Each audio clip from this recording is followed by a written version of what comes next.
So Joel is our next speaker. Are you mic'd up? Yes? Okay, why don't you join me? And then we see here, look, the slides are here. Okay, so Joel came to us from Lisbon today, and we'll stay here in the middle. I stay down, you know.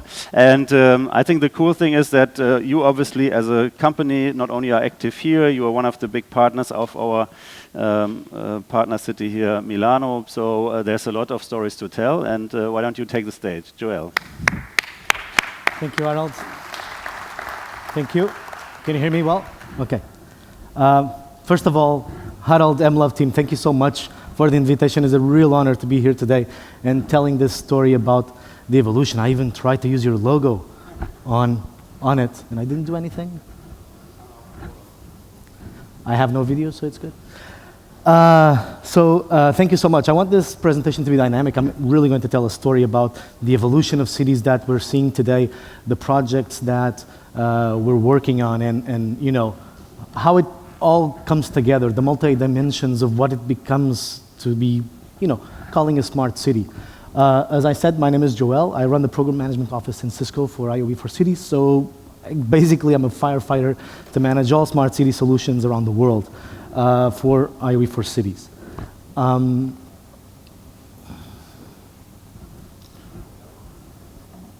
Yeah.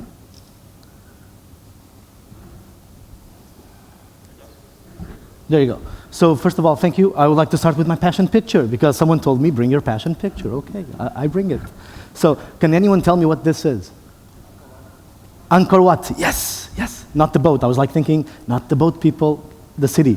So Angkor Wat is a 12th century pre-industrial revolution smart city. 800 years ago, it was the maximum exponent of what the smart city was. And if we think about it, it had everything that people at the time needed.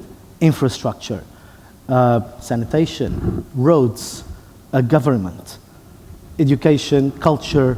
It had the best water irrigation system in the world because they went to the mountain and said, let's build something that brings the water from the mountain to the city so that people can grow their vegetables, their food. Okay? Angkor Wat, also in English, means city temple or capital temple. So for them, it was the center of the religion of the Khmer Empire at the time. And to be honest, it was the biggest structure in the world. It was a city that held almost 1 million inhabitants on the 12th century. So it was brilliant, okay? No sensors, no technology, but they had the infrastructure there, and they had the people. Because why? They understood that the reality was there are tribes that need to come into communities that need to come together to build something. And that was it, that common ground, okay? So what is a smart city in the end? Is it technology? Is it people? Is it innovation? For me, for Cisco, what we've been working on so far from the vision that we've been working on is all of the above, okay? And I want you all to think about this because I'm going to give some examples in the future about what we're working around, but the multi-dimensions, we need to understand first what is a city, what is the community, what is the individuals. So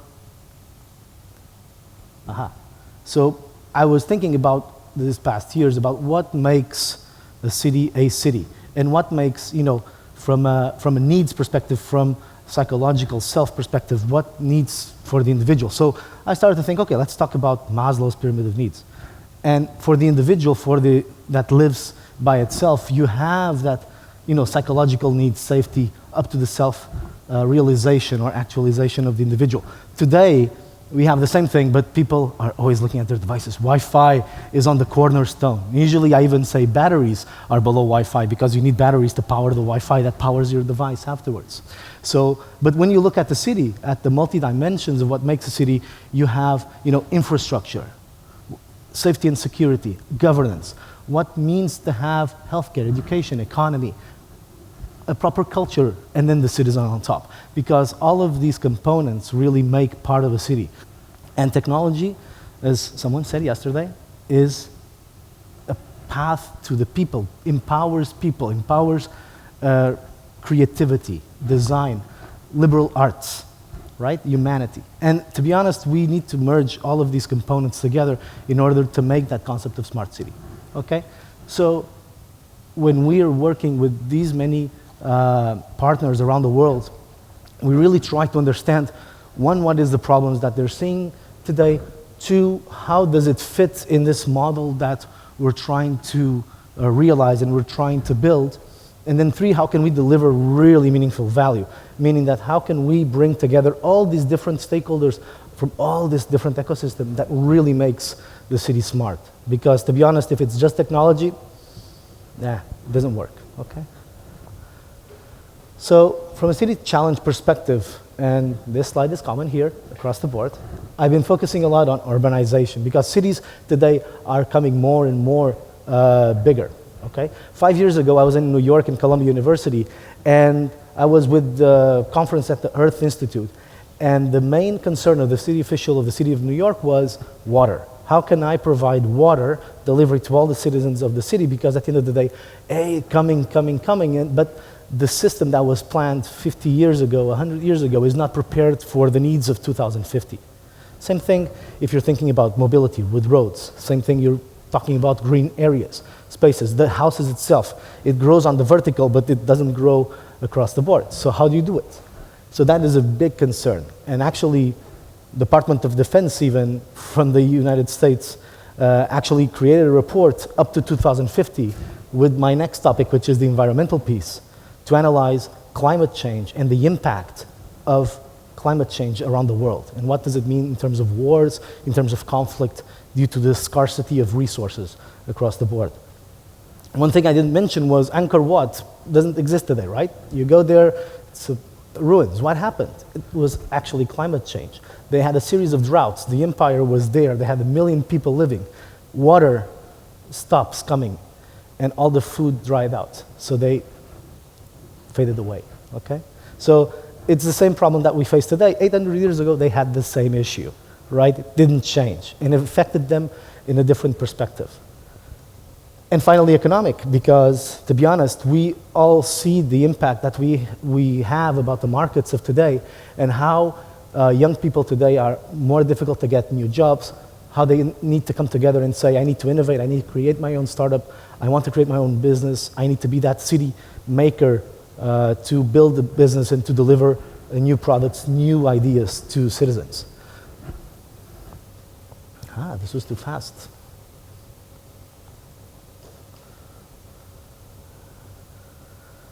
So, and then based on this, how do we really deliver meaningful value to the different cities across the board? So I'll just share with you 3 quick examples, if it works. Okay, so Hamburg. It was great, the presentation from Jens. And the only thing I want to compliment here was about the Smart Road project we did. We really focused on delivering something that was technology-based, but had an ecosystem of partners, an ecosystem of startups that delivered a value add to the port and to the city of Hamburg. We focused on grabbing environmental data, structure sensing on the bridge, smart lighting, and incident traffic management. How does the flow of cars, of vehicles on the port impact the working area of the individuals? How can I monitor environmental data to understand what is the impact of a boat coming into the port? What is the impact of, is this a safe environment for my people? Is this a safe environment for the people who wants to live in the port?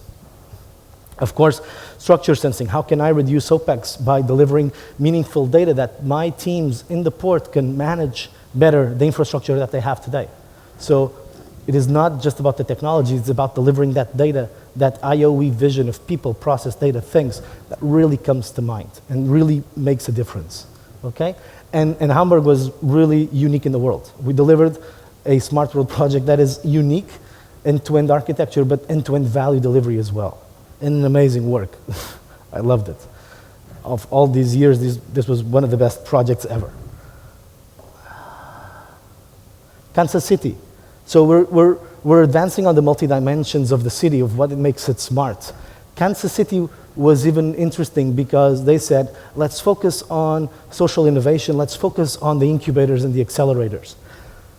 So we worked with partners like Think Big that develop these accelerators that bring the innovation from the startups to work together with Cisco and Kansas City. We delivered the public-private partnership, city Wi-Fi, so delivering Wi-Fi across the board, and then focusing on their own solutions developed in-house in the city, so focusing on economic growth exposure of the city to other accelerators, to other incubators, and delivering that innovation, that co-creation that is so crucial for the economic development. So here, focusing first, Hamburg, economic development, of course, environmental perspective here as well, very focused on the innovation, on the environment, how all it comes together. And they want to rejuvenate the city because people, from a demographic perspective, usually will flee these cities to go to the East Coast or to the West Coast. And Kansas as a city needs to have that reality. It doesn't want to become another Detroit. It, in reality, needs to grow and deliver this type of innovation to put themselves on the map. Okay. Finally, Dubai. We're working in Dubai with the government of Dubai and Sheikh Mohammed bin Rashid Al Maktoum. I have to memorize this many, many times. Especially because I'm working with them in so many projects that they have really interesting names. And I told them I'm Portuguese, but I need to learn Arabic because it's tricky for them and for me. Dubai is actually going even further step. If you look at the image, they started to build a city from scratch in the middle of the desert in the 70s, okay?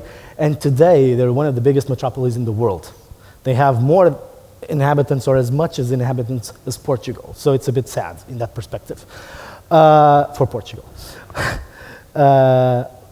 Interesting thing is that Dubai is building Dubai Expo 2020, and they're focusing on how do I transform the city for the citizen? How do I deliver these multiple types of services that really transform the city and really add value?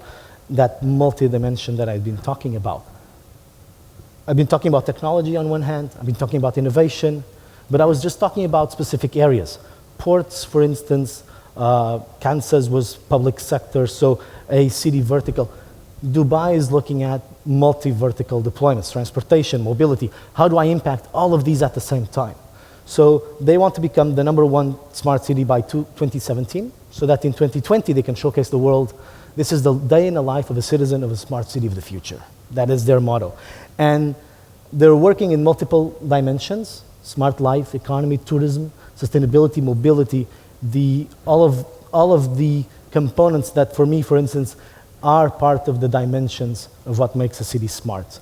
And for them, it's crucial because they're a services-based city at this stage. They are trying to bring everything there, and they want to bring that future so that they can incubate and bring more innovation on top of the city. They're a very interesting hub because they're in the Middle East. They have the Asia on one side, Europe on the other side, and they want to bring all of these best-in-class capabilities, individuals. And they're also talking about how can we improve our education system, our healthcare, our ports as well. So they are focusing on these multiple dimensions. And to be honest, from a future perspective, I believe Dubai, for instance, is a unique because they appeared on the 70s and they just basically grabbed all the best initiatives that cities already had in the future. So they didn't start from scratch as many other cities before. They built already a government and a number of entities that really leveraged already the best in class, and that made all the difference for them. So this is the one, and what is the future? So the future, as I said, is all about combining all of these different multi-dimensions that make cities smart and that makes interesting for a citizen to live. It's all about the livability index. We started in Nice in Barcelona, and we're seeing these cities today growing much more. And if you look into it, is how do I attract the best talent? How do I attract the innovators, the early adopters, the economy, to build the city, to attract foreign direct investment, to attract companies to work and to inject investment there? How do I create social entrepreneurs? How do I create innovation centers that are so crucial? How do I combine the different verticals like manufacturing, transportation, logistics, education, utilities, tourism? And how can I become that into that smart and connected community? So this is it. Thank you so much, and pleasure to be here today. Thank you. Thank you, Joel. So I think you basically you are a platform. What I like about the company is that you really think about ecosystems. So maybe you can hint a little bit on, if you build all these city initiatives, how do you actually engage with other partners in delivering in a way a complete solution? So yes. In various ways, actually. So first, when we're engaging with cities or with different entities, we try to understand the problems. We try to understand who from our ecosystem, existing ecosystem, really makes sense to come together and to build that end-to-end architecture that cities need. That's one. Second, Cisco understood that we need innovation centers to really deliver value. So we started to create programs like the Entrepreneur in Residence program, accelerator programs in fog computing, big data, analytics. The Innovator Centers also have the Cisco Big Challenge around the world on several teams, so we bring people. And we also have another program called CHILL, which is the Cisco Hyper Innovation Labs, in which we bring our global accounts, our big customers like Deutsche Bahn, for instance, working with startups in combining things that are common to both, that, for instance, Deutsche Bahn never saw it coming, and we're facilitating that innovation. So yeah, that's how we do it. CHILL is cool. I want to be in CHILL. We have to talk about that. So I think this is, do you have some insights about your engagement in Milan? Because it's similar to Dubai in the next 5 years. I think Cisco is a partner in Milan as well. For Dubai Expo, yes. We've been working with them in the Smart City Arena, multiple solutions. Me personally, not really, but I know that we've been very closely working with the city in developing in-house solutions with them. We had citizen services on top there, like remote expert for government services, and other solutions like Wi-Fi to provide that other level of services to the citizens. All right. We're going to hear more from the city itself. Joel, thank you again. Well, thank you so much. All right. Thanks, everyone. Thank you.